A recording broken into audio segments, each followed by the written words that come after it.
Start! Alright! One click lang. Ayan. For this video guys, ayan. Mag-install tayo guys. I-trash can. So ayan yung gagamitin natin na oil ha. Papakita ko sa'yo. So ang gagamitin natin na oil is RC9 scooter. So ayan guys, RC919 guys ha. Walang daya. Oh, ayan. Bossing oh. Shout out boss. Sa mga maggusto magpaayo diag auto guys, are na dire naras lakdon sa nga siya boss. Kan Aegis auto shop.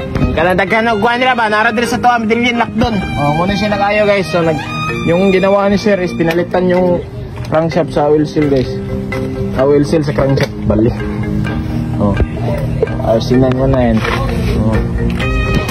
Oh, itong RC9 pwede sa lahat, pwede sa backhoe, pwede sa truck, pwede lahat.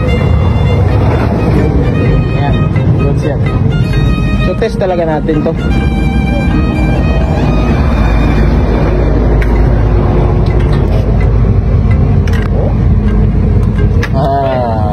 Motor yan, motor na motor na auto ah.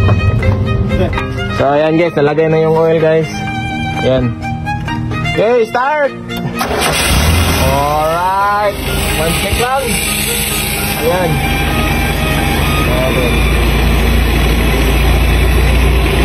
Ayan.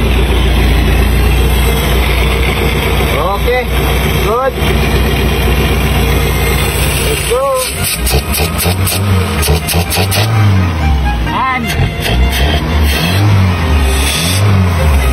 Ayan, gumagana yung secondary tank natin. Dyan. Yan yung tubig. Kulang sa tubig pero okay na, hagod lang. Wala ang glubay. Nice one. Nice. So ayan. Ito tayo. Ano rin yung aircon guys? Yan yung aircon natin guys. Ayan.